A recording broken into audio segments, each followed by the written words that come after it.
Welcome to the June 2012 econ2 multiple choice explained video.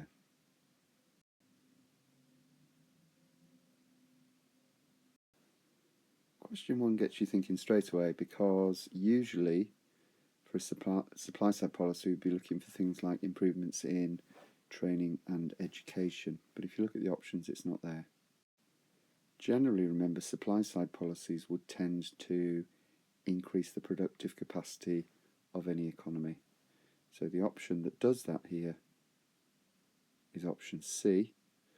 Now you might look at it and think, well, reduction in company taxes is a fiscal policy, and that's true, but the impact of that reduction in company taxes or corporation tax is to try to encourage a greater investment, which would increase production possibilities. The remaining factors will all operate on the demand side. Question 2 I've written spiced immediately once I see that the question is to do with the value of a country's currency. So the word appreciation means, of course, going up. So that is a strong pound. And the interesting thing here is that imports will be cheaper, and assuming other things remain the same, cheaper imports would increase the quantity or the volume of imports going into your economy. So the answer is D. Long run trend growth refers to the long run aggregate supply curve. So the way to break this down is to identify the factors that aren't directly to do with supply. So we can knock out option A. We can knock out option B because that will operate on trade, which is an element of aggregate demand. So now we've got a choice between option C and option D. Well, clearly a reduction in labour productivity won't increase long-run economic growth. So the answer is a reduction in taxes, and the key word here is that it provides more incentives to work and therefore making the long-run trend growth faster. So the answer is C. Question 4 is a PPF, but it's linking to the idea of short-run economic growth, and what it tells us is the economy is moving away from full capacity, so it's moving away from the trend rate of economic growth. So the economy is actually slowing, and if the economy is slowing, we're looking for a factor that would actually have decreased aggregate demand. So a decrease in investment expenditure or investment by businesses will slow the economy down, and therefore the answer is B. Question 5 is interesting. There have been a couple of recent questions on the accelerator process or the accelerator model. And the accelerator model is to do with the factor I, investment. So the two options we can rule out straight away are the idea of subsidies from the government and government spending. So neither of those is going to accelerate. And if you go back and check your technical definition of the accelerator, the answer is B. So once there's an increase in national income underway, that tends to result in businesses starting to invest, and there's a proportionately larger rise in investment. So the answer is B. 6 is a nice calculation question, but it does require you to understand the difference between real values and nominal values, and given that there are some numbers, then you are expected to do some calculations. So the first thing I'm going to do is I'm going to work around the nominal value, which is the current prices value, this column here, and I'm interested in looking at percentage changes because each of the options are to do with a percentage change. So remember, it's the difference between two values divided by the original value. So in this instance, the difference between those two numbers is 50, divided by the starting value or the first value, which is 80, multiplied by 100, which gives us 62.5% increase in nominal terms. So if I look at the nominal options, I can rule those two out. Now I'm going to do the same thing to adjust for prices, so it's turned a nominal value into a real value. So the difference this time is 30 over the original of 80 times 100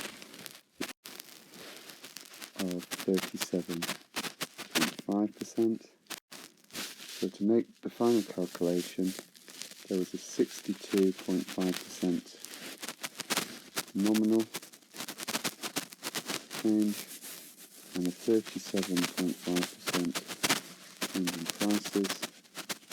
So if you remember to get the real values, we're simply taking that value away from that value, and we get 25% in real terms. So looking at the options, real GDP rose by less than 50%. Question 7, I've just put a quick rough sketch by the side, just to remind myself that we're talking about a right shift or an increase in short-run aggregate supply. The only factor that's going to increase aggregate supply is anything that relates to cost of production, and the cost of production option here is a decrease in wages, all other things held constant. Question 8 is about classifying your policy. So income tax is certainly a fiscal policy, so we can rule out option D. And fiscal policy and monetary policy are separate, so it's not that and it's not that. So actually, the reason that the answer is C is that a change in income taxes is clearly fiscal, but it might also have an impact on the supply side in terms of incentives to work. My suggested approach to questions like number 9, which the examiner is increasingly putting in, is to take each diagram step by step, so cover up 3 of them and work your way through. So let's have a look at the keywords in the question. We're talking about an increase in innovation and productivity. So what I know now is it's something to do with aggregate supply. So something's changing in terms of aggregate supply. And innovation will specifically increase long-run aggregate supply. So I can stop once I've looked at option A, because the answer is A. Question 10, pretty straightforward, but always adopt the policy of underlining keywords in the question. So rise in investment will result from a rise in one of these factors down here. Well, generally, businesses invest either through company profits or through borrowing. So if there's a rise in interest rates, they're not likely to invest more. So the answer is C, company profits. 11 is a simple knowledge-based question, so an AO1 type question. Fiscal policy involves, by definition, government spending, tax, D. Deflation's been in the news a lot over the last 6 months and will be over the next few years because of deflation in the Eurozone. So why is deflation a problem? Well, the reason deflation is a problem and what it's most likely to do, and certainly did in Japan for 10 years, is cause consumers to delay their purchases. So the answer here is option A. Question 13, just make it clear to yourself which is the direction that the examiner wants you to investigate. So I always put a little arrow on just to make it clear to myself. So movement down the aggregate demand curve. The price level is falling and there's an increase in aggregate demand. And remember, consumers and firms make up 2 important elements of aggregate demand. So the answer to question 13 is D.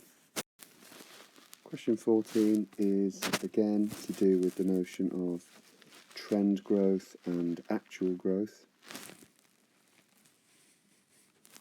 So the trend growth is the rate of growth of productive capacity, and the current rate of growth over here is the actual. So the firm is operating within its PPF, the economy is operating within its PPF. So to visualise it, and again I'd recommend drawing a little diagram. I'm starting from point A, which is marked by X in the diagram, and the economy is actually growing. It tells us the economy is growing towards the PPF, but there's also a faster rate of productive capacity. So in a sense there is some growth, but it's not fast enough to catch up with the new PPF. So there certainly isn't a decrease in output. There isn't a decrease in the trend rate of growth. We don't really know anything about exports from this information, so there's actually going to be an increase in unemployment as a result. Occasionally you get a calculation question, so you need to understand in this instance how to calculate the balance payments on current accounts. So again, simply it's using the numbers, and really what you need to decide is what do you add and what do you subtract. Well, any exports are going to be positive, any imports are going to be negative, and then the examiner has helped you by showing you that there's some net investment coming in and also some transfers perhaps from the European Union coming in. So putting all of those together, check on the calculator, the answer to question 15 is D. Question 16 is about the performance of the economy. So performance might relate to the trade position, it might relate to employment, it might relate to growth and so on. And a lot of the options down here are to do with international trade. So if I take the option that won't apply, a fall in government spending and a rise in interest rates, well, that's going to reduce the size of the economy, and it might have a negative impact on the value of the currency. A fall in the money supply and an increase in taxes on imported goods, well, an increase in tax on imported goods might deal with the deficit, but a fall in the money supply might actually cause us problems in terms of the circular flow. I'm going to rule that one out. A fall in interest and a rise in the value of the pound, well, that's quite unlikely, but if the value of the pound goes up, remember we're back into spiced, exports are dearer, so the trade position will actually worsen. So the way to improve the performance of the economy is to put taxes on imports so they become relatively more expensive, and a fall in the value of the pound will make our exports cheaper. So the answer is A. First thing I've done here is underline the word exchange rate, and therefore I've jotted down our acronym SPICED. So a rise in the exchange rate, we've got imports cheaper and exports dearer. So if imports are cheaper and exports are dearer, we're certainly not going to get a current account surplus. It moves in the other direction. If interest rates go up, that's likely to reduce economic growth, perhaps reducing investment, perhaps encouraging consumers to save, so economic growth will fall. It's got nothing to do with aggregate supply, so the combination of those policies is likely to result in unemployment. 18 is a theoretical question. The long run aggregate supply curve is shifting to the left, so actually the economy is getting smaller, and if the economy is getting smaller here, the answer therefore is a negative rate of economic growth. That's a theoretical question. 19 again is about policy. So fiscal policy, remember, is to do with government spending or taxation. So if we look at the options, we can rule out straight away it's nothing to do with interest rates and it's nothing to do with the money supply, because those are monetary policies. So we're now looking for what would help to expand the size of the economy. Well, clearly an increase in taxes wouldn't do it, so the answer is B. If we turn it around the other way, by borrowing more, the government can increase, at least in the short run, injections into the economy. So 20, I've underlined the key point about a fall in total investment. So what's going to cause investment to fall? Well, certainly it's not D, increase in aggregate demand, and it certainly won't be A, because that was likely to encourage businesses to invest. A reduction in interest rates would actually do the opposite. So the answer is B. An increase in any spare capacity means that firms don't need to be investing. 21 is another question asking you to think about the effects of a change in policy. So an increase in interest rates in terms of aggregate demand is going to shift aggregate demand to the left. So we can rule out A and we can rule out B. So now we need to think, what will it do to the aggregate supply curve? Well, if there's an increase in the rate of interest, it's likely to have an impact in terms of raising the cost of capital. So therefore, the answer to question 21 is C. Technique for these questions, like 22, is to work across the page, start with the first policy and decide whether the statement's true. So we're trying to reduce the rate of inflation of average prices in the economy. Well, by raising interest rates, that will have a tendency to reduce demand. But by increasing government expenditure, that will do the opposite. So we're going to rule out the first option. If we look at B, a decrease in interest rates won't, so we're going to move on. If we look at option C, an increase in interest rates will slow down inflation through the demand side. A decrease in government expenditure will slow down aggregate demand and therefore prices, and an increase in tax revenue as a result. So the answer to question 22 is D. 23 is about the impact of increasing a budget deficit. So by boosting government spending initially, it's actually caused the PPF, the trend rate of growth, to improve in the long run. So we're looking for something that would increase long run aggregate supply, and therefore the answer here is B. 24 is another spiced question, so it's about exchange rates. So the UK buys its imports in dollars and sells its output in euros. So using the spiced acronym, a strong pound against another currency makes imports cheaper. So we're after a strong pound first of all. So it could be A or D. But if it's also strong against the euro, then our exports are dearer, so that doesn't benefit the economy. So through that process of thinking, we've got the answer is A. And the final question now requires you to do a bit of interpretation of the ADAS diagram. So it tells us we're moving from this equilibrium in the long run to a new equilibrium.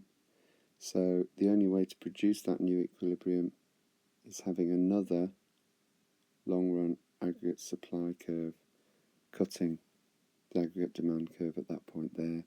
So if we look through the options, the answer that allows or encourages an expansion in long run aggregate supply is flexibility in the labour market. So the answer is D. Hopefully you found this a useful tutorial. Spend a bit of time going back and reviewing and revising, and look out for future examples through Moodle and YouTube.